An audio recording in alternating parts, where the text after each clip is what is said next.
Vamos a ver Miqueas capítulo 3. Miqueas es un profeta del siglo 8.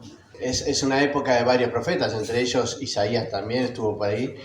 Pero es un profeta diferente porque es un profeta que viene del campo y está viendo cómo sus amigos, familiares o compañeros están perdiendo los diferentes campos a causa de la corrupción que había en el momento en Judá. Estamos hablando de la parte sur, aunque el libro de Miqueas tiene profecías tanto para el norte, para Samaria, como para Judá.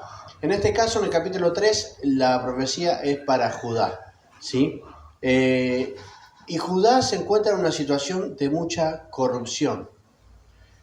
Miqueas nació en Moreset Gad, que es una ciudad muy cerquita de ahí de Jerusalén, y son tierras donde también el ejército ponía como lugares de regimiento de soldados, y eran todos controlados los campesinos, se les sacaban las tierras o se les sacaba parte de sus cultivos con los cuales ellos tenían que sobrevivir. Pero la corrupción no era solamente política, la corrupción era total, era una corrupción también en los profetas, en los sacerdotes, todo era por dinero, ¿sí? Y todo ello lo hacían a cambio de fama y de dinero, ¿sí? Ya el hecho de lo que Dios había mandado desde Moisés, desde el Pentateuco, se había perdido. Y lo que está denunciando Miqueas es esta injusticia social, es esta situación complicada que se encuentra el pueblo todo, los campesinos entre ellos, y la corrupción que hay a los niveles más altos. Por eso Miqueas 3 está escrito o anunciado, el profeta lo anuncia para el liderazgo. Pero saben que en el Nuevo Testamento nuestro rol como hijos de Dios y como cristianos abarcan una cantidad de cosas que en el Antiguo Testamento solamente eran para algunos. Por ejemplo, que dice Pedro que también nosotros somos sacerdotes, ¿no? Que somos embajadores delante de Dios. Tenemos diferentes roles simplemente por haber aceptado a Cristo, que antes eran asignados a algunas personas y no a todas. Entonces, por más de que esté hablando un liderazgo, nos está hablando nosotros de forma directa, porque hoy es la iglesia la que tiene la autoridad para juzgar según la palabra de Dios. ¿Vieron ese pasaje que a veces se distorsiona un poquito, ¿no? Que dice que lo que se ata acá será atado en el cielo y lo que se desata en la tierra será desatado? Está hablando de la autoridad de la iglesia. Y lo que está diciendo es que la iglesia tiene esa obligación de decir lo que está bien y lo que está mal, referente a la palabra de Dios. Estamos llamados a eso, a impartir justicia según la palabra de Dios y a ser estos profetas del día de hoy que anuncian la justicia de Dios y que denuncian la injusticia del hombre, ¿sí? Y de eso se trata Miqueas 3. Es un pasaje crudo en las expresiones de Miqueas. Miqueas es un profeta directo, un profeta que por más que usa algunas ilustraciones, trata de que esas ilustraciones sean totalmente directas, que cualquiera que las escuche las entienda y no frena ni un segundo en darle un poquito de color o de adorno a lo que dice. Entonces nos encontramos con un pasaje que bueno, yo dije, ¿cómo puedo hacer para que este pasaje simplemente no pase desapercibido?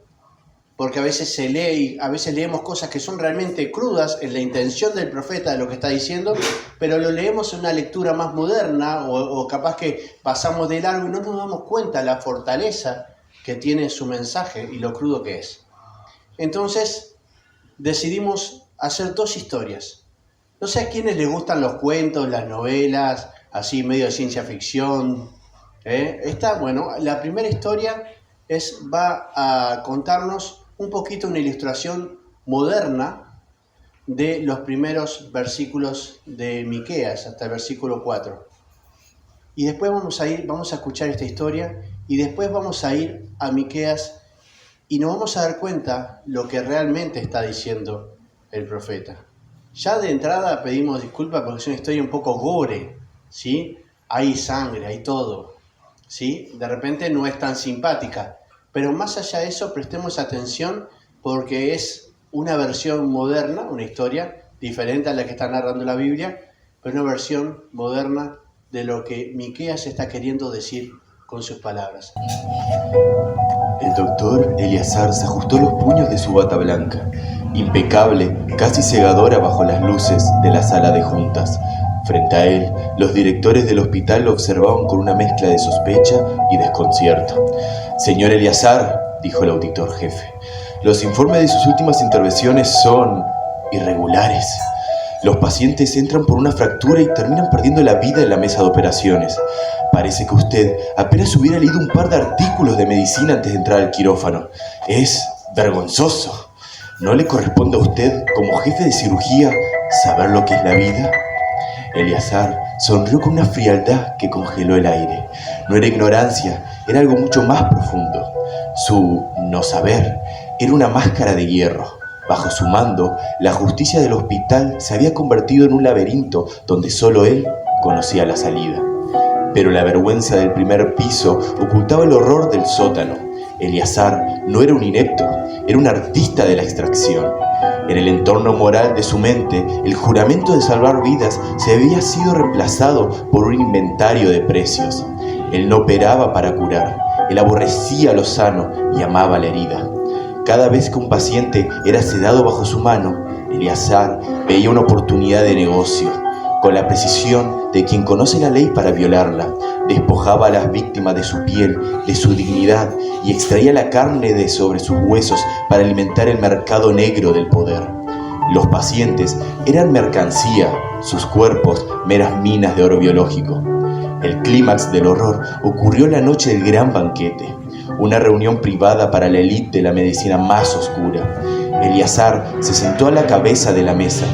Frente a él, los invitados, otros cirujanos de renombre que compartían su hambre de poder y su desprecio por la ética, observaban los platos humeantes con una expectación profesional. Con una parsimonia demoníaca, Eleazar presidió la cena, pero no eran extraños los que yacían en la olla. Lo que los comensales degustaban bajo el brillo de la plata era el resultado de su propia gestión, su propia familia. Había procesado su propia sangre, quebrando sus huesos y rompiéndolos con una técnica exacta para que cupieran en el caldero.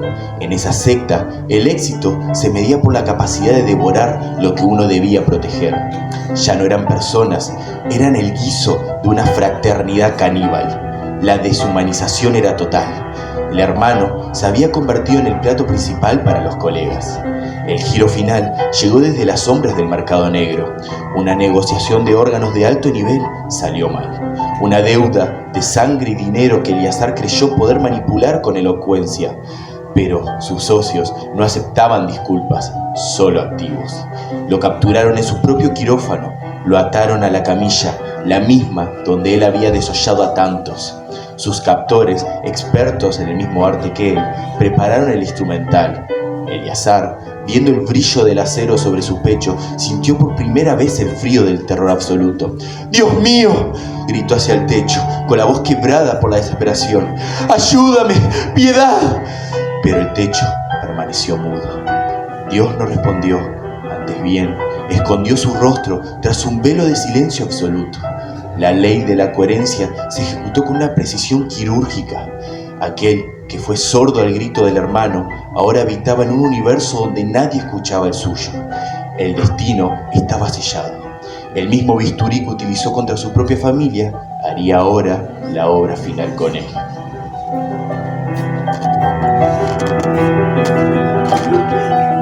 La historia en resumen, de un cirujano que tenía unas intenciones diferentes de la de hacer el bien, y era estar en el mercado negro de órganos, pero lo peor era que lo hacía con sus propios parientes, ¿no? Y era toda una comunidad que hacía lo mismo, hasta que él mismo tuvo que rogar en un momento por su vida, pero no hubo respuesta. Y ustedes dicen, bueno, ¿y por qué traer esta historia tan terrorífica y tan fea y arruinarnos esa linda alabanza que veníamos llevando para Miqueas 3? Porque esto es lo que Miqueas 3 le está diciendo a los líderes en ese momento. Si leemos desde el comienzo, empieza diciendo, oíd ahora. Y ese oíd ahora significa No, si pueden me prestan atención. No significa eso, sino que significa oíd ahora el juicio que hay para ustedes. Presten atención, lo que voy a decir no lo dice un hombre, lo dice Dios. Oigan ahora, presten atención. Príncipes de Jacob, estos son los gobernantes, y dice de Jacob para mencionar esa identidad que tenía el pueblo de Israel, que era el pueblo de Dios. Y jefes de la casa de Israel, ¿no concierne a ustedes saber lo que es justo? Le dice. Fíjense que esta historia del cirujano empieza diciendo, bueno, cada uno que entra a la sala de cirugía termina muriendo. Algunos entran por una fractura y terminan muriendo. ¿Qué está pasando? Y le preguntan, ¿acaso no te concierne a vos, al cirujano, saber acerca de la vida? Entonces, bueno, parece que apenas hubieras leído algunos artículos de medicina. La gente se te está muriendo. Y Miqueas ve a los líderes y le dice, ¿acaso no te concierne a vos saber lo que es la justicia? Si tu lugar y tu puesto es el de hacer justicia. Es como contratar a un arquitecto que no sabe nada de arquitectura. Y cuando vamos a ver la obra está toda torcida y las paredes torcidas. Pero ¿acaso no tendrías que saber cómo levantar una pared? Si sos, bueno, capaz que arquitecto no, albañil. ¿Acaso no tendrías que saber eso? Y entonces podemos pensar de que estos líderes tenían un problema de preparación, de capacitación. Y parece que la primera pregunta de Miqueas tiene que ver con esto. ¿Qué pasa? ¿No están preparados para ser líderes? Para estar al frente del pueblo y guiar al pueblo. ¿Saben que en el Antiguo Testamento a los líderes decían pastores? Porque tenían la responsabilidad de guiar al pueblo, a sus ovejas, a su rebaño. Y después lo vamos a ver en este mismo capítulo. Pero dice, pero es un tema de negligencia. ¿Acaso ustedes no tienen que saber lo que es la justicia y lo que es la injusticia? ¿Por qué hay tanta injusticia en esta nación? ¿Por qué la gente sufre a causa de sus decisiones? ¿No son ustedes los responsables de esto? Eso es lo que le está preguntando. Como el cirujano, ¿acaso no tendrías que saber operar? ¿Por qué es que la gente se te muere? Y esto es lo primero que dice Miqueas. Y uno puede pensar, bueno, tal vez no tenían las mejores escuelas para saber sobre cómo guiar a un pueblo. Tal vez, yo qué sé, se habían perdido por la situación o por lo que sea, y eran ignorantes en las escrituras porque Dios ya le había dicho las cosas que tenían que hacer. Pero era ignorancia. Dice, bueno, es un pecado de ignorancia. ¿Y cuántos hermanos hoy encontramos que tienen eso mismo? Es un pecado de ignorancia. Pecan porque no conocen de las escrituras. Ahora, ¿esto lo justifica? No. Cada uno de nosotros acá tiene las escrituras, ¿verdad? Bien, no hay ninguna excusa. No, yo pequé porque no sabía. ¿Y por qué no sabes? Porque no estudié la Biblia. ¿Y por qué no estudiaste la Biblia? Porque me dejé estar. Bueno, pecado por ignorancia. Ahora, ese es un asunto que hay que resolver, que hay que ir al Señor y corregirse, y pedir perdón y corregirse. Pero la historia no continúa ahí, porque este cirujano, que leíamos en la historia esta ficticia, quédense tranquilo que es una historia ficticia, no es real, decía, bueno, había algo más allá de la ignorancia. Pensaban tal vez que había leído apenas algunos artículos y, no sé, habría comprado su título como cirujano. Sin embargo, había algo mucho más oscuro. Este cirujano sabía todo sobre cirugía. Era tan buen cirujano que sabía abrir cada uno de los cuerpos y sacar los órganos sin que causara ningún daño. Estos gobernantes sabían lo que tenían que hacer. Conocían la justicia. Pero conociendo la injusticia y sabiendo que ellos eran los responsables de aplicarla, la odiaban. Odiaban la justicia y amaban la injusticia. Allí entonces está acusando Miqueas a estos líderes y dice, no concierne a ustedes saber lo que es justo, pero ustedes aborrecen lo bueno y aman lo malo. Un cirujano que odia la vida es una gran contradicción. Se supone que el cirujano debería salvar vida porque ama la vida, ¿verdad? O un pintor que odia la belleza. Un carpintero que odia la madera. Es una locura. Lo estamos escuchando y decimos, wow, qué contradicción. Pero los que estaban encargados de hacer justicia y denunciar la injusticia y aplicar el bien y guiar al pueblo, que aborrecían lo bueno, aborrecían la justicia y amaban la injusticia. ¿Cómo pasó esto? Ahora hay cristianos que están en la iglesia y ya no es un tema de pecado de ignorancia, es un tema de que aborrecen lo bueno y aman lo malo.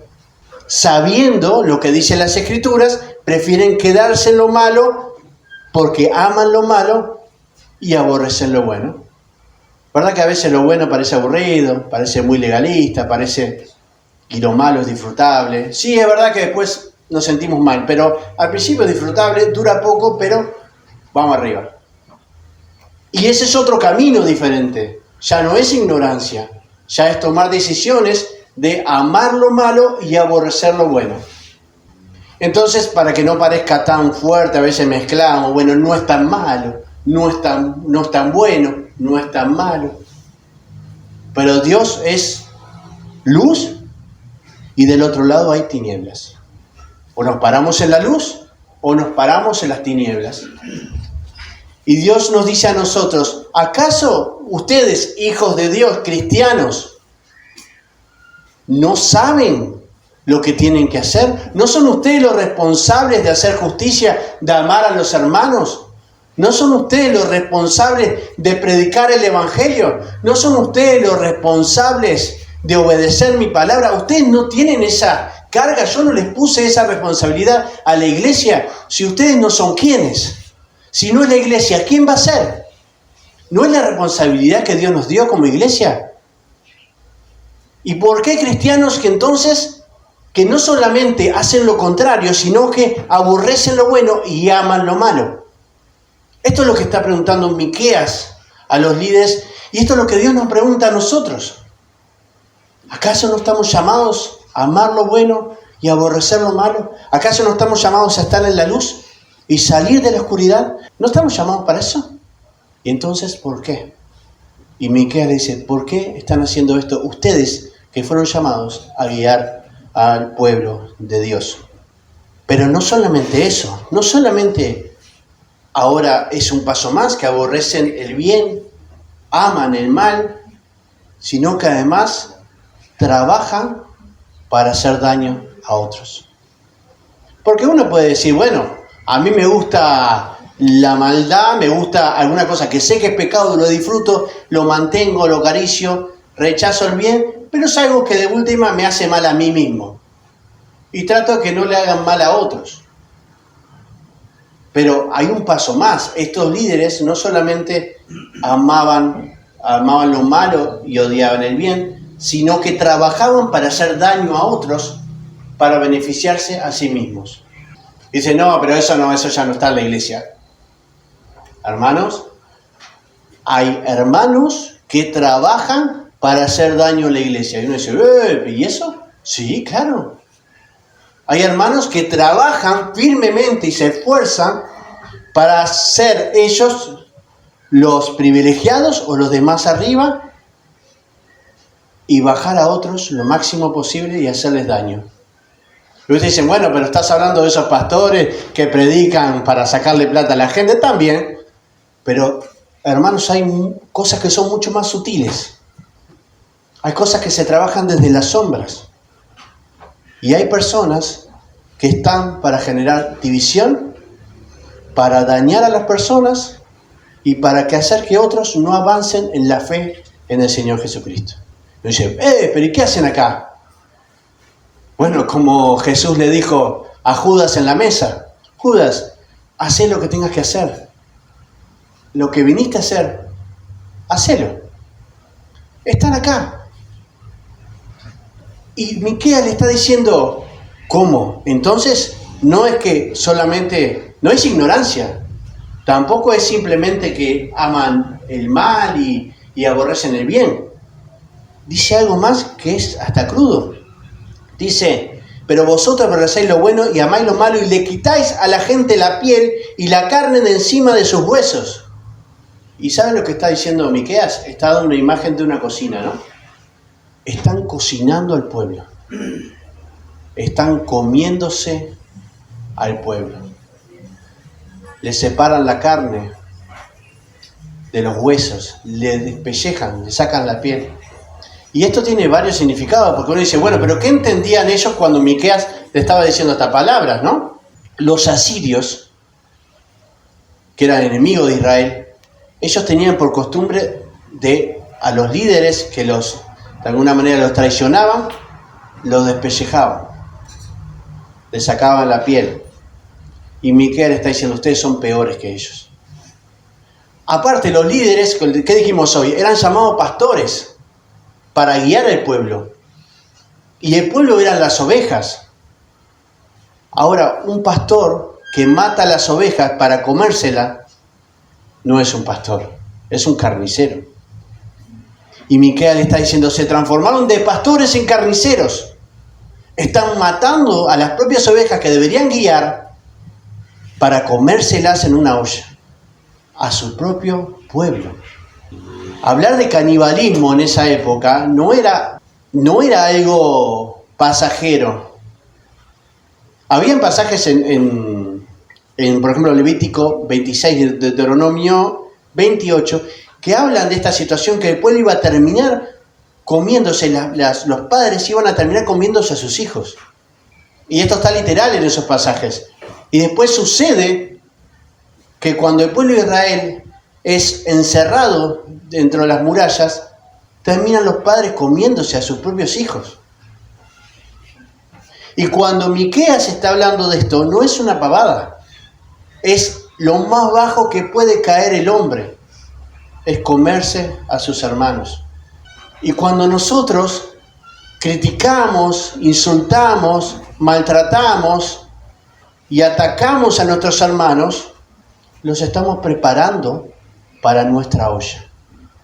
Los estamos comiendo a nuestros hermanos. Ya que teníamos que cuidar, lo desprotegemos. Hablamos mal de él. Tratamos de arruinarlo y destruirlo.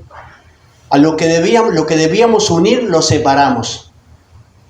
Lo que teníamos que bendecir, lo maldecimos. Y preparamos una buena olla, un buen guiso con nuestros hermanos. Nos estamos comiendo a nuestra propia familia. Como pasaba con este cirujano, ¿no? Se estaba comiendo a su propia familia. ¿Cómo verá Dios estas cosas? ¿No creen que el grito de Miqueas no es el grito de Dios? ¿No son ustedes, iglesia, que deberían saber lo que hacer, amarse unos a otros, ser humildes, practicar la justicia? ¿No es esto lo que la iglesia tiene que hacer, anunciar el evangelio? ¿No es lo que la iglesia tiene que hacer, denunciar la injusticia social que hay afuera, ese error profético que Dios todavía nos sigue dando? ¿Por qué renunciamos al error profético de denunciar la injusticia? ¿Es que ya no hay que salir y defender al pobre? ¿O defender al que está maltratado, defender al más indefenso? Ya no hay que hacerlo, es de las paredes para adentro. ¿Cuándo perdimos el error profético de la iglesia? De denunciar lo que está mal. Cuando salen las peores cosas, la iglesia se encierra. ¿Y por qué? Hay que salir, hay que denunciar. Eso es lo que hacían cada uno de ellos, denunciar la injusticia social. Juan el Bautista denunciaba, decía, ustedes son unos hipócritas. Jesús, Pablo denunciaban la injusticia. ¿Por qué es que nosotros nos quedamos ahora acá? ¿Acaso no es lo que la iglesia debe hacer? ¿Acaso en la iglesia Dios no ve y dice, pero acaso yo no los llamé como pueblo para que amen el bien y para que caminen en la luz? ¿Por qué entonces aborrecen el bien, aman el mal y caminan en tinieblas? ¿Por qué se comen unos a otros? ¿Por qué se destrozan unos a otros? ¿Por qué han perdido el amor por el hermano y por la hermana? ¿Por qué ya han dejado de hablarse? ¿Por qué hay rencor en el corazón unos con otros? ¿Por qué se hablan mal unos de otros en las sombras? ¿Qué ha pasado? ¿Acaso la iglesia no está para amarse unos a otros? ¿Para estar en un mismo sentir? ¿Para alabar juntos como lo grato que sube hacia el Señor y sagrada de su pueblo que está alabando? ¿Por qué? Es que la iglesia, los hermanos, los hijos de Dios han elegido renunciar a su propósito como iglesia. Y le dice Miqueas, ustedes están devorando al pueblo. Miren, le arrancan la piel sobre ellos, le quiebran los huesos y lo despedazan como para el caldero, para cocinarlos, como si fuera carne en la olla. Un día van a clamar a Dios. Un día les va a tocar a ustedes. En todo el Antiguo Testamento hubieron varios profetas, entre ellos también profetas y patriarcas, porque Job también hizo esa misma denuncia y decirle a Dios, ¿por qué? ¿Por qué el malo prospera? ¿Por qué que el malo prospera? ¿Y por qué aquellos que quieren hacer tu voluntad parece que nos va todo mal? ¿Por qué? Pero Miqueas le da una respuesta. Miqueas nos dice, Señor, ¿por qué ellos están enriquecidos mientras que el pueblo se muere de hambre? ¿Por qué ellos parece que le va bárbaro mientras que...? No, Miqueas entiende algo. Y le dice, un día, va a pasar un día. No sé cuándo, tal vez Miqueas ya no estaba en ese momento o no sabía cuándo iba a ser ese día. Pero tenía confianza de que un día ellos iban a clamar a Dios. Pero Dios no les iba a responder. Cuando las cosas aprietan, cuando les empieza a ir mal, y esto tiene que ver con una conquista extranjera, cuando venga el enemigo y les caiga encima y ponga sus pies sobre las cabezas de los líderes, ¿saben que cuando venía un ejército extranjero, lo primero que mataban era el liderazgo? Para que justamente el pueblo pierda esa cabeza, ese liderazgo, y quede debilitado. Cuando el pie de los enemigos esté sobre su cabeza, van a clamar. Van a dar gritos y van a clamar, pero Él no va a responder. Antes esconderá de ustedes su rostro en ese tiempo. Qué triste final. Y miren, todo es un proceso. Así como hay un proceso para madurar en la fe y crecer en el Señor, hay un proceso también para llegar al punto de comerse a los hermanos. Puede empezar por la ignorancia. Puede seguir por tomar malas decisiones. Y puede terminar por ser, aunque no lo creamos intelectualmente, enemigos de Dios. Y puede llegar un día que clamemos a Dios porque nos ha tocado a nosotros y Dios haga silencio. No hay peor juicio que el silencio de Dios. A veces Dios hace silencio por otros motivos. Pero este silencio es un silencio de juicio. Un día me van a buscar y no me van a encontrar. Y dice allí en Zacarías, volveos a mí y yo me volveré a ustedes. Primero, vuélvanse a mí y yo me volveré a ustedes. ¿Verdad que es fácil cuando ya está todo podrido levantar las manos y decir, Dios, ayúdame ahora? Y en el camino hicimos una cantidad de destrozos. Así todo, hermanos, por Cristo, la misericordia de Dios es tremenda. Y en ese momento, así todo, Él nos perdona. Pero no pensemos que vamos a tener siempre esa oportunidad. Porque el humano es eterno, ¿verdad? Bueno, hago las cosas como quiero, total, en algún punto si se me complica, Dios me perdona. Sí, si tenés tiempo a arrepentirte. Y si tu corazón ya no está tan podrido que no vas a querer ni siquiera en el final de tus días acercarte a Dios. Ellos habían hecho mal a su rebaño. Habían castigado al rebaño de Dios. Se habían comido las ovejas que debían guiar. Y cuando estaban con el pie del enemigo sobre su cabeza, clamaron a Dios y no lo encontraron. Si estamos en un camino, y que no tiene que ver con estar en la luz. Si estamos en un camino que tal vez estemos pecando por ignorancia, aunque nos han aconsejado varias veces, pero mejor no ir a las Escrituras, no sea que compruebe el consejo que me han dicho.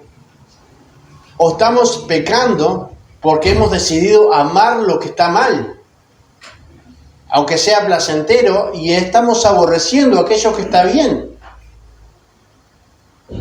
O ya estamos en el lugar de aquel que se come el hermano, que busca dañar, que busca hablar mal, que busca dividir, que lo único que está pensando es en hablar mal del liderazgo, de que hace esto, de que hace lo otro, porque se siente con una baja autoestima y trata de crecer y de crecer y de crecer. Y saben que hay dos formas de crecer. Una es la forma esforzándose, leyendo la Biblia, orando, y hay otra forma de crecer, bajando a todos los demás. En realidad uno no crece, pero parece que está más arriba. Y hay muchas personas que hacen daño de esa manera, destruyendo a todo lo demás y comiéndose a sus hermanos. ¿En qué lugar estamos? Estemos donde estemos, sepamos de que no es tarde para ir al Señor. Ponernos de rodillas, arrepentirnos delante de Él. Y como veíamos hoy en la cena del Señor, la sangre de Cristo perdona, limpia cada uno de nuestros pecados, para que nos levantemos nuevamente y podamos seguir a Dios. Vamos a escuchar otra historia. En la metrópolis, la esfera, nadie mira al suelo. Las aceras están agrietadas y el polvo de la sequía lo cubre todo, pero los ciudadanos caminan con la barbilla en alto, con los ojos fijos en las pantallas gigantes encima de los edificios de toda la ciudad que transmiten el canal de los optimistas, los profetas de esta era. Ellos transmiten desde sus yates lujosos en la isla de la felicidad. Son hombres y mujeres de piel perfecta que sonríen mientras sostienen copas de luz. Todo está en paz, repiten con una cadencia hipnótica. El sistema es perfecto porque tú eres parte de él. Solo vibra con la frecuencia del éxito. Abajo, en los suburbios, un hombre llamado Saúl intenta masticar un trozo de caucho. Tiene el estómago pegado al espinazo. Su familia fue desalojada ayer por no pagar los impuestos. Y aunque no tiene zapatos, posee como todos un reloj, un dispositivo personal que vibra para luego proyectar la imagen de un influencer lleno de lujos que dice con voz paternal: si sufres es porque tu visión es corta. Agradece la paz de la esfera. Sonríe, porque la alegría es el combustible de nuestro progreso. Con las manos temblorosas, Saúl le da like a la publicación a pedido del influencer. Los profetas mastican el hambre del pobre, monetizan su miseria en historias de superación y luego los obligan a decir ante la cámara que se sienten satisfechos. De repente surge una voz sin filtros en la red. Es el verdadero profeta. La esfera es un matadero, dice la voz. No hay paz donde no hay justicia. La reacción de los optimistas es inmediata. Las pantallas gigantes cambian de expresión. Hay un virus entre nosotros, anuncian. Alguien que no aporta al banquete de la felicidad. Para los que traicionan la paz, solo queda un camino: la guerra santa. Pero el juicio de Dios llega por la misma naturaleza de su avaricia. De tanto abusar del pueblo, de tanto extraer hasta la última gota de vida de los que estaban abajo, todo suministro se acabó. Las fábricas se detuvieron, la tierra dejó de dar fruto y la gente, extenuada, dejó de interactuar con los de arriba.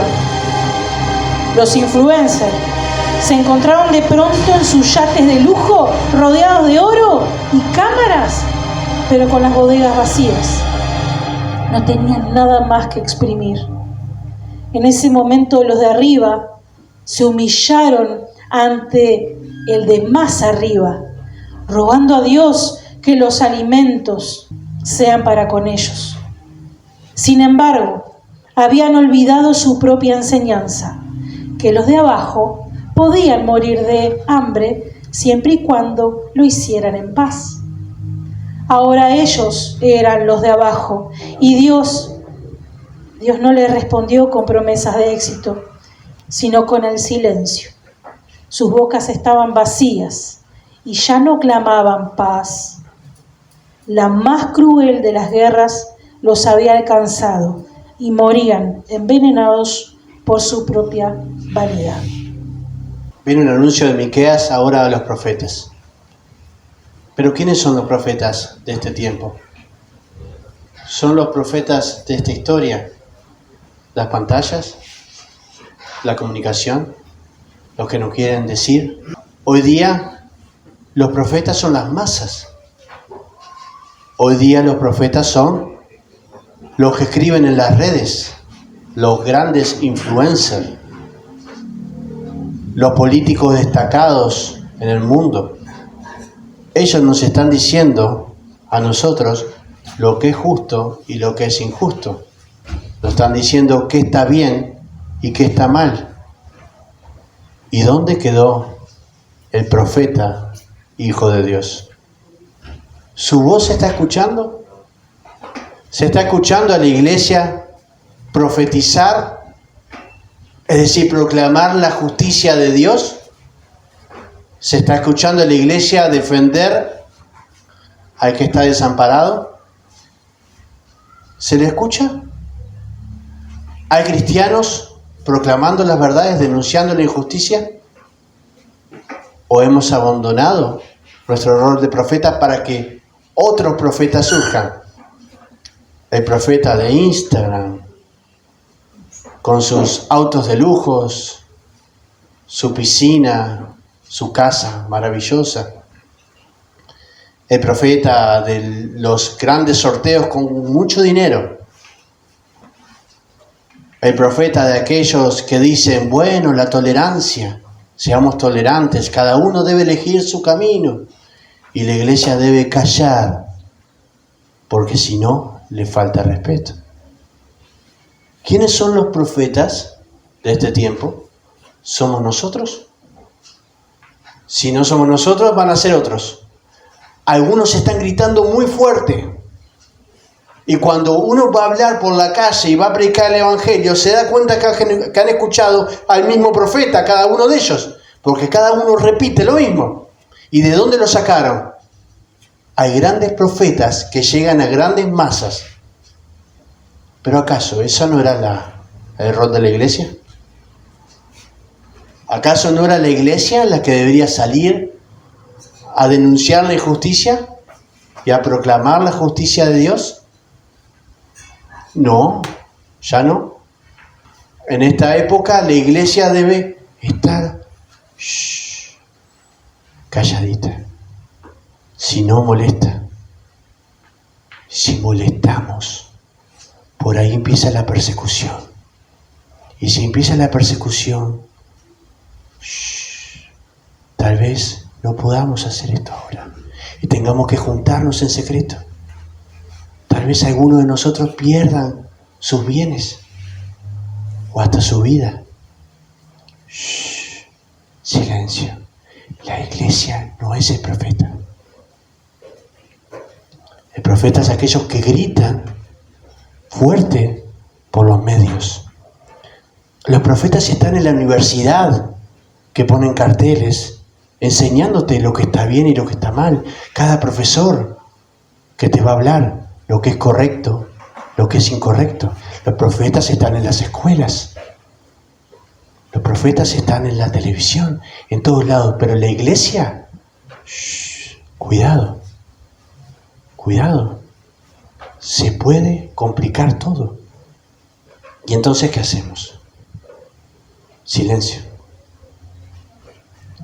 ¿Nos quedamos en la comodidad? ¿O seguimos a Cristo a pesar de lo que nos pueda pasar? Miren que Jesús fue claro y fue sincero y honesto. Lo que yo sufrí, también lo van a sufrir ustedes. ¿Dónde está la iglesia? Miqueas denuncia a aquellos que tenían que proclamar la justicia y no lo estaban haciendo. Porque si dice que si tenían pan en la boca, decir, si los demás les pagaban, estaban contentos, decían, shalom, shalom, hay paz. Como anunciaban estas pantallas. Hay gente que se está muriendo de hambre, pero hay paz. Shalom, shalom. Pero si no les daban lo que ellos querían, te anunciaban la muerte eterna, la guerra. El único profeta que se paró firme en ese momento fue Miqueas. Y él va a explicar por qué, pero vamos a contar primero lo que le dice a los profetas, del versículo 5. Así ha dicho Jehová acerca de los profetas que hacen errar a mi pueblo y claman paz, shalom, claman paz. Pero este errar no es solamente que les hacen errar, porque le dicen, los empujan. En el hebreo significa los retiran del camino, los empujan, los hacen caer. Eso es lo que está diciendo. Hay una acción. Ellos practican el mal cuando deberían practicar la justicia, cuando deberían pararse delante de los líderes, de los políticos y decir, no, esto no es lo que Dios quiere, no es lo que está en la palabra de Dios, no es la justicia divina. Y denunciar y proclamar el juicio de Dios a esos líderes, esos pastores que estaban gobernando mal al pueblo y se estaban comiendo a sus ovejas. ¿Pero qué hacían? ¿Lo denunciaban? No, se acomodaban por riquezas, por plata.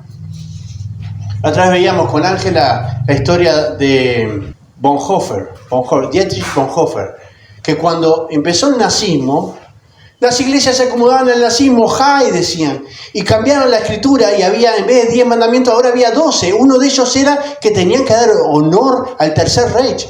¿Cómo? ¿Y la iglesia qué hizo? Me acomodo. No, pero tenés que denunciar al Tercer Reich. Me matan. ¿Qué te maten? ¿O qué preferís? ¿Pasarte al otro lado? Cuando dicen, bueno, miren, cuando agarraban a los cristianos y le decían, si negás a Cristo, no te matamos, uno dice, bueno, pero yo cruzo los dedos acá y niego a Cristo. Sí, no, yo con Cristo nada que ver. Te los dedos cruzados. No me viste. No era así. Una vez que negabas a Cristo, empezabas a ser perseguidor de tus hermanos. Y te tocaba matar y castigar y torturar a tus hermanos. ¿De qué lado vamos a estar? No, pero tengo familia, tengo cosas y a mí me costó construir lo que tengo.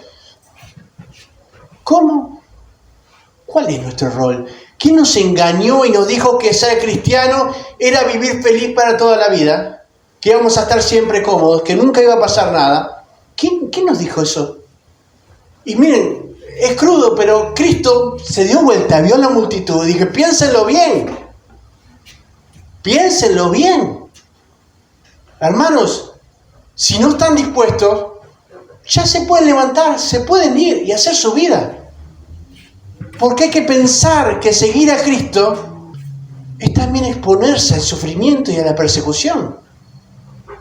Y entonces, ¿qué ha pasado con la iglesia que no profetiza? ¿Por qué las voces que gritan no son las voces de la iglesia, son las voces del mundo? ¿Por qué las leyes salen con tanta facilidad? Yo digo, ¿dónde están los cristianos? Hay muchos que se esfuerzan, pero ¿dónde está la iglesia? Veo iglesias por todos lados. Barro Blanco, uno estornuda y moja una iglesia. Está lleno de iglesias. ¿Dónde están las iglesias marchando por la justicia social? ¿Cuándo dejamos de salir a la calle a ayudar al que está mal? ¿Cuándo pasó eso? Y Miqueas está denunciando a esos mismos. Nos está denunciando a nosotros. ¿Por qué? ¿Qué están haciendo? ¿Acaso no es el rol que ustedes tenían? Estos eran por dinero. Hoy día será por muchas cosas, por miedo. Tal vez no estemos preparados. Tal vez teníamos un conocimiento diferente de lo que es ser cristiano. Tal vez nunca nos dijeron esto. Pero Él los está denunciando. dice, cuando tienen algo de comer, es decir, cuando cobran bien, cuando le dan el dinero, shalom. Ahora, el que no le da de comer, le declaran la guerra. Por eso, de la profecía se os hará noche y oscuridad del adivinar. En un momento, cuando busquen a Dios, esto está diciendo lo mismo. Cuando busquen a Dios y quieran saber lo que Dios quiere para el pueblo, Dios no les va a hablar. Van a buscar, ahora sí quiero decir una verdad para el pueblo. Dios no les va a hablar. Sobre los profetas se pondrá el sol y el día se oscurecerá sobre ellos. Serán avergonzados los profetas y se confundirán los adivinos. Fíjense que esta mezcla de profeta y adivino es algo vergonzoso para ellos, ¿no? Los profetas, la Biblia está en contra de los adivinos. Y al mencionar los profetas con los adivinos, quiere decir que los rebajó a ese lugar. Y dice, todos ellos cerrarán sus labios porque no hay respuesta de Dios. Y hermanos, yo quiero que ahora el que se anime, se levante y lea el versículo 8 con toda la fuerza y creyéndolo. ¿Quién se anima? Mas yo estoy lleno del poder del Espíritu de Jehová, y de juicio y de fuerza, para denunciar a Jacob su rebelión y a Israel su pecado. Bien, ¿quién más? ¿Quién se anima? Otro, se levante, fuerte.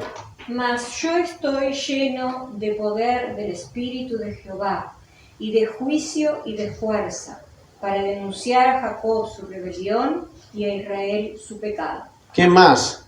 Pero con convicción, lo que están diciendo se lo están diciendo a Dios. ¿Quién más se anima? Yo, en cambio, estoy lleno de poder del Espíritu del Señor, de justicia y de fuerza, para echarle en cara a Jacob su delito, para reprocharle a Israel su pecado. Bien, ¿alguien más se anima a levantarse y declarar esto? Yo en cambio estoy lleno de poder, lleno del Espíritu del Señor. Estoy lleno de justicia y de fuerza, para denunciar con valentía el pecado y la rebelión de Israel.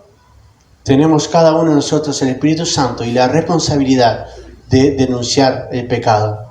Tenemos la responsabilidad de ser valientes, de tener coraje, de salir adelante, de no achicarnos ante otros, de proclamar la palabra de Dios, de hacer justicia, de hacer misericordia y ser humildes ante Dios.